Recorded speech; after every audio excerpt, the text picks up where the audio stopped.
Hello students, आप देख रहे हैं new spectra classes chemistry by Aslam sir. आज हम आपके लिए लेके आए हैं वेपर प्रेशर यानी वाष्प दाब। इससे हम कहेंगे वाष्प दाब यानी वेपर प्रेशर। तो देखिए वेपर प्रेशर है क्या, यानी इसका मतलब पहले हम क्या करते हैं, एक खुला पात्र लेते हैं और उस पात्र को हम गर्म करते हैं तो उसके हमारे जो विलायक के अणु हैं वो वाष्प अवस्था में परिवर्तित हो जाते हैं।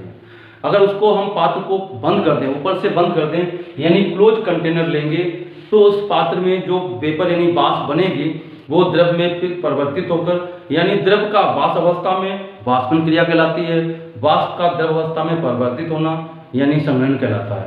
यहाँ पर देखिए हम आपको जो है क्लोज कंटेनर लेंगे, तो यहाँ पर हमने लिया है क्लोज कंटेनर।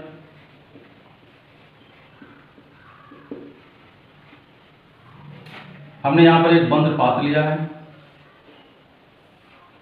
और इसमें हमने जो है प्योर लिक्विड एयर लिया यानी सॉल्वेंट। यहाँ पर हमने ये लिया विलायक, ये हमने सॉल्वेंट लिया है। यहाँ पर हमारा ए मॉलिक्यूल्स हैं। तो देखिए जब इनको हम गर्म करेंगे तो क्या होंगे, ये वेपर बन जाएंगे यानी वाष्प बनेंगे, भाप बनेंगे। तो इसे हम कहते हैं यानी जो हमारा सॉल्वेंट है वो वाष्पन हो रहा है, इवोपोरेशन, वाष्पन हो रहा है यानी भाप बन रहा है। इस क्रिया को हम कहते हैं वाष्पन यानी भाप या वाष्प का बनना वाष्पन कहलाता है। और ये जाकर वाष्प जो होते हैं क्लोज कंटेनर यानी बंद पात्र के ऊपर ये हमारे छोटी छोटी बूंदे के रूप में एकत्रित हो जाते हैं यानी द्रव अवस्था में परिवर्तित हो जाते हैं। द्रव का वाष्प अवस्था में परिवर्तित होना वाष्पन कहलाता है और वाष्प का द्रव अवस्था में परिवर्तित होना संघनन कहलाता है। क्या कहलाएगा? संघनन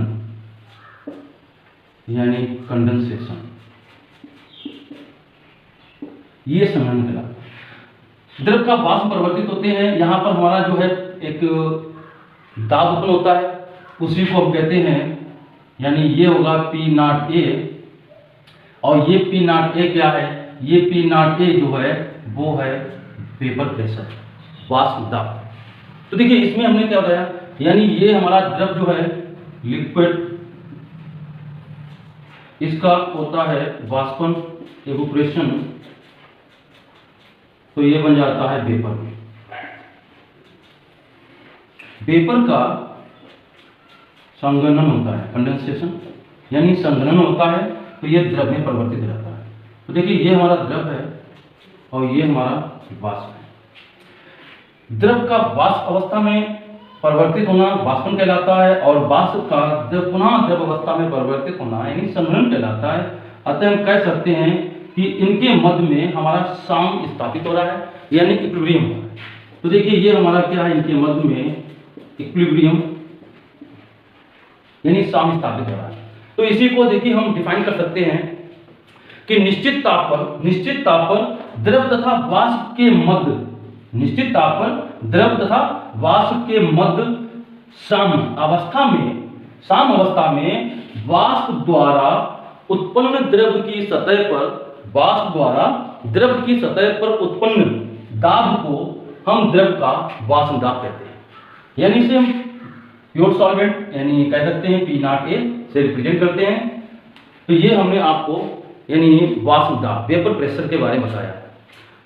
चलिए इसकी स्क्रीन शॉट ले लीजिए, ले लिया।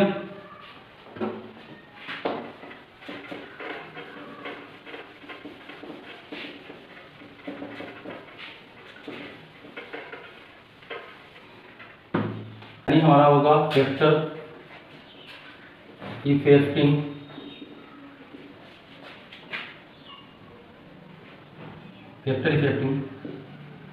Vapour pressure.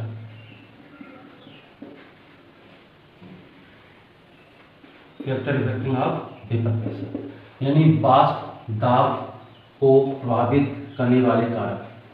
तो देखिए पहला पॉइंट हमारा है कि पात्र के जो वाष्प दाब है वेपर प्रेशर, वो हमारा पात्र के आकार एवं साइज पर निर्भर नहीं करता है।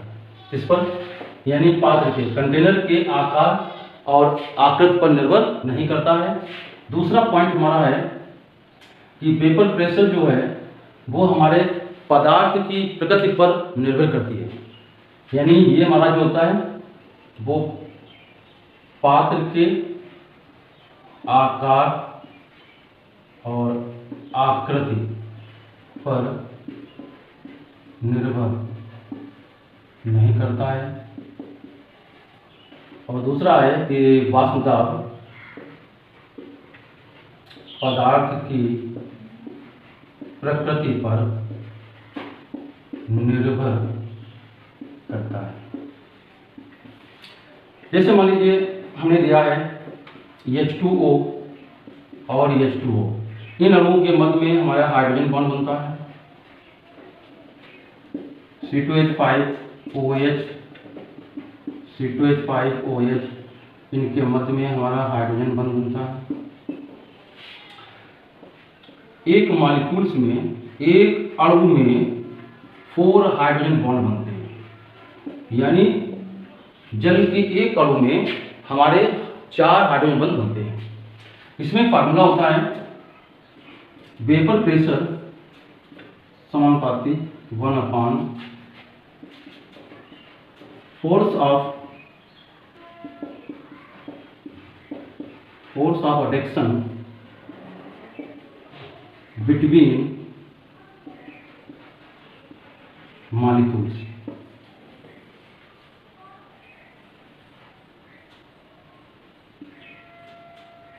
यानी इसका मतलब यह है कि हमारे अणुओं के मध्य में जितना कम आकर्षण बल होगा उतना ही ज्यादा हमारा वाष्प दाब होगा। तो ध्यान रखेंगे इसमें हमारा जो है मिनिमम अट्रैक्शन फोर्स होता है,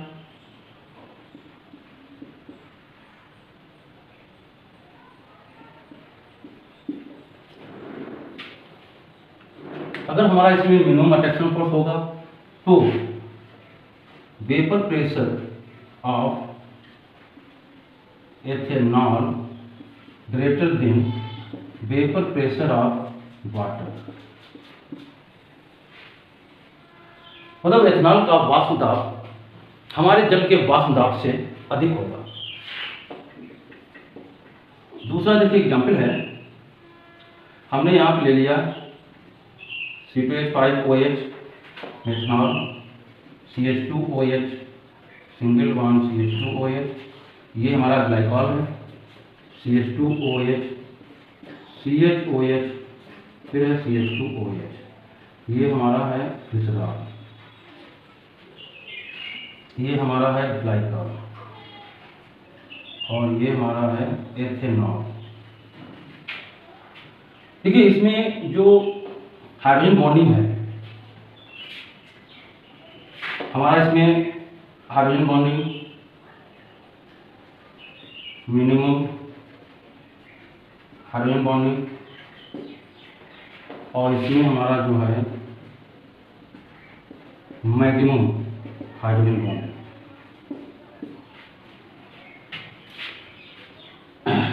हम यूँ कह सकते हैं, यानी इसमें हाइड्रोजन बंध कम होता है हाइड्रोजन बॉन्डिंग, इसमें हाइड्रोजन बॉन्डिंग ज़्यादा है। और फोर्स ऑफ अट्रैक्शन जो हमारा होता है वो हमारा इसमें कैसा होगा, यानी मिनिमम होगा और इसमें फोर्स ऑफ अट्रैक्शन अधिकतम होगा। इसलिए इसका जो वेपर प्रेशर होगा, वेपर प्रेशर ऑफ, तो सबसे कम वेपर प्रेशर किसमें होगा, एथेनॉल, फिर होगा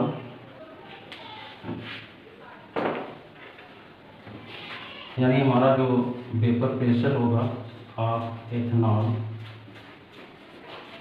इसके बाद होगा ग्लाइकॉल, फिर होगा ग्लिसरॉल।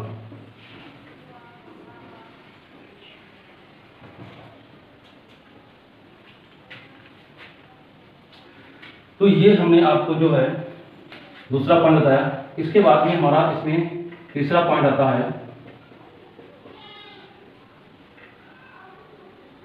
कि अगर हम ताप बढ़ाएंगे यानी ताप बढ़ाने पर इसका वाष्प दाब बढ़ता है। यानी ताप बढ़ाने पर वाष्प दाब बढ़ता है, क्योंकि ताप बढ़ाने पर द्रव के अणुओं की गतिज ऊर्जा बढ़ जाती है, जिसके कारण द्रव वाष्प अवस्था में परिवर्तित हो जाते हैं। तो देखिए ये जो बताया है, यानी ताप बढ़ाने पर हमारे द्रव का वाष्प दाब बढ़ता है। क्यों बढ़ता है? ताप बढ़ाने पर द्रव के अणुओं की ताप बढ़ाते हैं तो द्रव के अणुओं की काइनेटिक एनर्जी जो होती है वो बढ़ जाती है, गतिज ऊर्जा बढ़ जाती है, जिसके कारण हमारा जो द्रव है यानी लिक्विड वो वेपर में परिवर्तित हो जाता है, यानी वेपर में चेंज हो जाता है। देखिए इसका होता क्या है, जैसे मान लेते हैं हमने यहाँ पे लिया, ये हमारा दिया हुआ है, ये टेम्परेचर है और ये हमारा जो है वेपर प्रेशर है। होता क्या है, जैसे हम ताप बढ़ाते हैं तो हमारा वाष्प दाब बढ़ता है। चलिए इसको नोट कर लीजिए, इसने क्या कर लिया।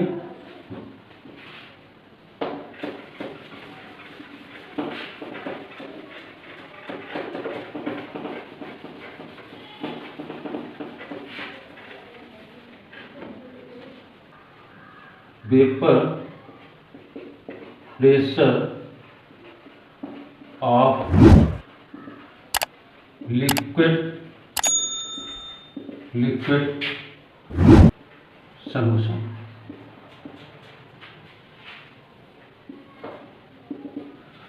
यानी ये हमारा है द्रव विलयनों का वाष्प दाब। तो देखिए द्रव विलयनों का वाष्प दाब, यानी इसमें हम जो लेंगे ये हमारा सॉल्यूशन है, ये सॉल्यूशन में हमारे कौन होंगे, जो सॉल्यूट बी और सॉल्वेंट जो लेंगे वो हमारा ए होगा, और ये दोनों हमारे वोलेटाइल हैं। कैसे होंगे? वोलेटाइल। ये भी हमारा जो है वोलेटाइल होगा, यानी दोनों द्रव वाष्पशील हैं। विलेय और विलायक दोनों कैसे होंगे? वाष्पशील होंगे। हमने क्या किया, यहां पर एक पात्र लिया,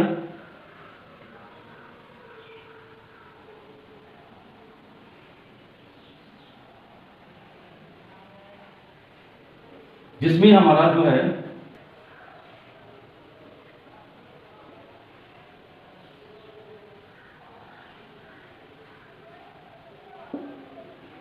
ये हमारा जो है विलेय बी और ये हमारा है विलायक यानी सॉल्वेंट ए। तो ये हमारे बी मॉलिक्यूल्स ये दिए हुए हैं, हमारे बी हैं, और इधर ये हमारे ए हैं। इनका दोनों कैसे हैं? वाष्पशील हैं। इन दोनों का ये वाष्पशील है, तो इनका वाष्प द्वारा जो हमारे द्रव की सतह पर दाब उत्पन्न होता है उसे हम कहेंगे वाष्प दाब। तो ये हमारा क्या है, यानी ये हमारा होगा पी नॉट बी और इधर ये हमारा होगा पी नॉट ए। हम इनको क्या करते हैं, आपस में मिला देते हैं, यानी विलेय को विलायक मिलाते हैं, तो हमारा ये बन जाता है विलयन।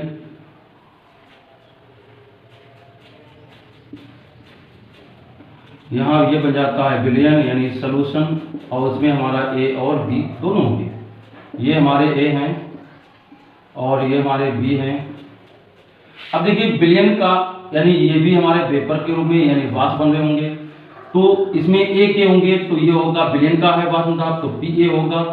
इधर देखिए ये होगा पी बी, क्योंकि विलयन में हमारे ए और बी दोनों मॉलिक्यूल्स उपस्थित हैं। अब देखिए इसमें हमारा जो दिया हुआ है मेन चीज क्या है, हमारा इसमें विलेय और यानी ये हमारा विलेय है, इस विलेय को हमने इसमें मिलाया और हमने बताया है दोनों विलेय और विलायक दोनों कैसे हैं, वोलेटाइल हैं, यानी दोनों वाष्पशील हैं। कैसे हैं? वाष्पशील हैं। किसी वाष्पशील विलयन का यानी किसी वाष्पशील विलयनों का आंशिक वाष्प दाब,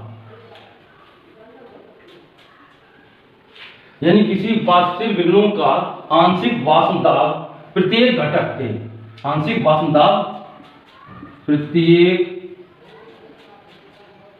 घटक के यानी आंशिक वाष्प दाब प्रत्येक घटक के मोल प्रभाज के समानुपाती होता है।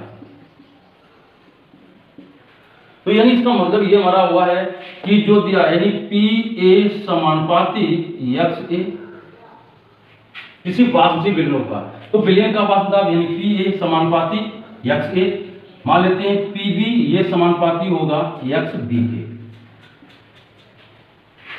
हम इसे देखेंगे पी ए समानुपाती निशान हटाएंगे, कांस्टेंट के होगा, इधर हो जाएगा एक्स ए, तो इधर होगा पी बी बराबर के एक्स बी।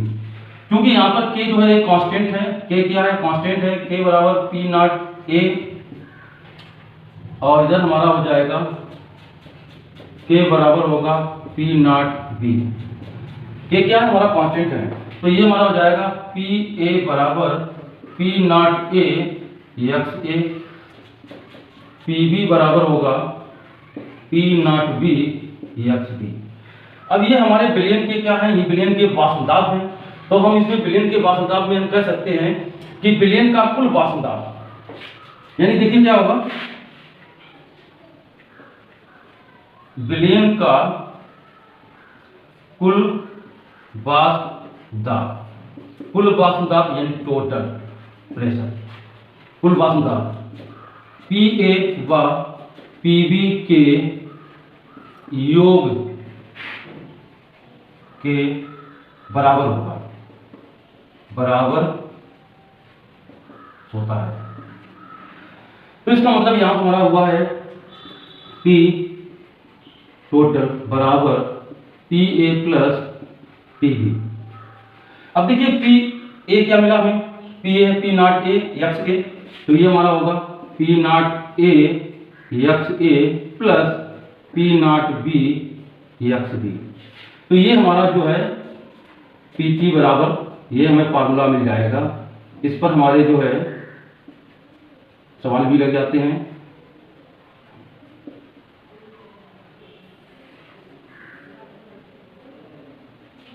तो देखिए यहां पर हमें जो है किसका मिला है, यानी एक आ गया है द्रव विलयनों का वाष्प दाब। तो द्रव विलयनों का कुल वाष्प दाब हमारा ये मिल जाता है। चलिए इसको स्क्रीनशॉट ले लीजिए, ले लिया।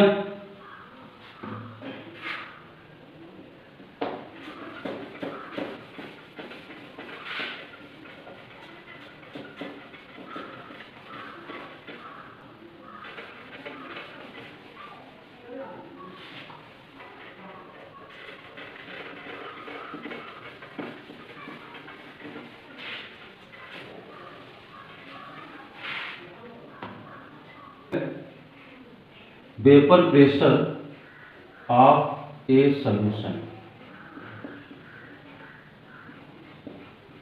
containing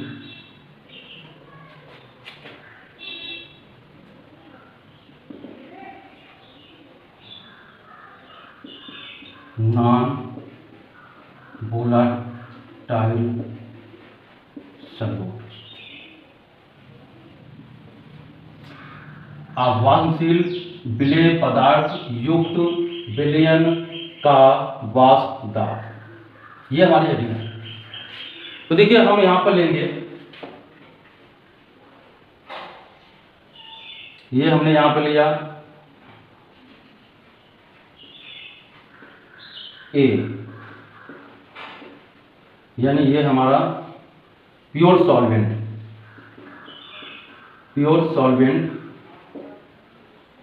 ऑफ ए, कैसा होगा वोलाटाइल। दूसरा हमने लिया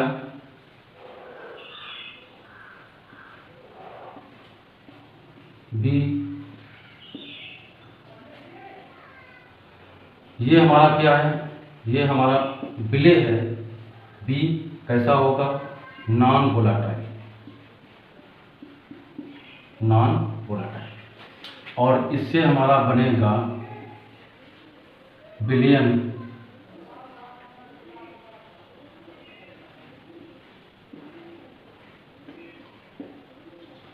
ए बी, ए बी, ए और बी। देखिए यहाँ पर जो हमारा वाष्पशील है, वोलाटाइल है, तो इनका ये वेपर बनेगा यानी वाष्प होगा, इसका एक प्रेशर बन जाएगा, होगा P0A। ये हमारे कैसे आवाहनशील विलेय पदार्थ हैं। तो जब हम विलेय पदार्थ को, आवाहनशील विलेय पदार्थ को विलायक में मिलाते हैं, घोलते हैं, तो हमारा बन जाता है विलयन, यानी इसे हम कहेंगे विलयन सॉल्यूशन। इसमें क्या है, A और B दो चीजें। अब देखिए इसमें हमारा जो है ये A जो मॉलिक्यूल्स हैं ये हमारे वेपर यानी वाष्प अवस्था में परिवर्तित होंगे, और B जो होगा वो हमारा कैसे आवाहनशील है, इसलिए यहाँ पर हमारा विलयन का वाष्प दाब होगा PA। विलयन का वाष्प दाब क्या होगा, PA। अब देखिए यहाँ पर हमारा जो है ये विलयन हो गया। अब यहां देखेंगे तो विलायक का वाष्प दाब, शुद्ध विलायक का वाष्प दाब विलयन के वाष्प दाब से ज्यादा होगा, क्योंकि यहाँ पे सभी मॉलिक्यूल्स हमारे वेपर यानी वाष्प अवस्था में परिवर्तित हो रहे थे, परंतु इस विलायक में हमारे अवाष्पशील विलेय पदार्थ की उपस्थिति हो गई। तो देखिए विलयन का वाष्प दाब यानी P0A is greater than PA, यानी शुद्ध विलायक का वाष्प दाब विलयन के वाष्प दाब से अधिक होगा। तो क्यों अधिक होगा, उसके कारण क्या है, या यूं कह सकते हैं कि विलयन का वाष्प दाब शुद्ध विलायक के वाष्प दाब से कम होता है, क्योंकि हमारे इसमें अवाहनशील विलेय पदार्थ उपस्थित रहते हैं। तो अवाहनशील विलेय पदार्थ उपस्थित के कारण ही विलयन का वाष्प दाब हमारे शुद्ध विलायक के वाष्प दाब से कम हो जाता है। चलिए देखिए हम यहां देखते हैं कि PA ये मिला समानुपाती XA, तो PA बराबर हो जाएगा KXA होगा। यहाँ पर K हमने यहाँ बताया है, अभी K हमारा जो होता है कांस्टेंट होता है, और K बराबर P0A यानी शुद्ध विलायक का वाष्प दाब। तो PA बराबर हो जाएगा P0A XA। यहाँ पर जो XA क्या है, ये विलायक का मोल प्रवाह है, विलायक का मोल प्रवाह, क्योंकि हमने पढ़ा है विलेय का यानी विलायक का मोल प्रवाह और प्लस विलेय का मोल प्रवाह ये बराबर 1 के होता है, यानी 1 के। तो XA प्लस XB बराबर 1 होता है। हम यहां पर XA बाहर निकालेंगे तो ये मिलेगा 1 माइनस XB। ये X यानी हमारा X बराबर होगा 1 माइनस XB, और 1 माइनस XB में हम इसमें वैल्यू रखेंगे, किसमें रखेंगे, XA की वैल्यू हम इस पोजीशन में देंगे। तो देखिए हमें मिल जाएगा इसमें PA बराबर होगा P0A 1 माइनस XB। इसे सॉल्व कर लीजिए, P0A माइनस P0A XB, ये हमारा होगा PA बराबर। अब देखिए यहाँ पर P0A XB बाहर निकालेंगे तो इधर हमें मिल जाएगा P0A। P0A मिल गया, इसको हम P के उधर लेफ्ट से राइट जाएंगे तो ये माइनस हो जाएगा, ये हो जाएगा PA।